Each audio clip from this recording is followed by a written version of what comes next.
కృష్ణమ్మ ఉగ్రరూపం పరివాహక ప్రాంతాలను ముంచెత్తుతుంది. 15 ఏళ్ల తర్వాత కృష్ణానది ప్రమాదకర స్థాయిలో ప్రవహిస్తున్నది. ఆల్మట్టి నుండి మొదలు పెడితే నారాయణపూర్, జూరాల, శ్రీశైలం, నాగార్జునసాగర్ టెయిల్ పాండ్, పులిచింతల, ప్రకాశం బ్యారేజ్ గేట్లన్నీ ఎత్తేశారు.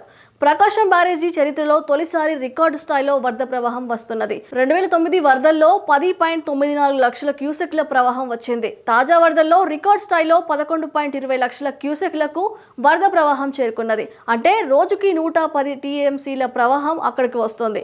ఇది కేవలం 2 రోజుల్లో శ్రీశైలం ప్రాజెక్టు నింపే స్థాయి కావడం విశేషం. భారీ ప్రవాహం నేపథ్యంలో ప్రకాశం బ్యారేజీ గేట్లన్నీ ఎత్తి నీళ్లను సముద్రంలోకి వదులుతున్నారు. ప్రకాశం బ్యారేజీ వద్ద రాకపోకలపై పోలీసులు ఆంక్షలు విధించారు. విజయవాడ హైదరాబాద్ రహదారి మీద నీళ్లు చేరడంతో హైదరాబాద్ విజయవాడల మధ్య రాకపోకలు ఆగిపోయాయి. ప్రకాశం బ్యారేజీకి వరద కారణంగా విజయవాడ రామలింగేశ్వర నగర్ నీట మునిగింది. దీంతో ఇళ్లను ఖాళీ చేయించి ప్రజలను సురక్షిత ప్రాంతాలకు తరలిస్తున్నారు. రీటైనింగ్ వాల్ కారణంగా ప్రస్తుతానికి అందరూ క్షేమంగానే ఉన్నారు.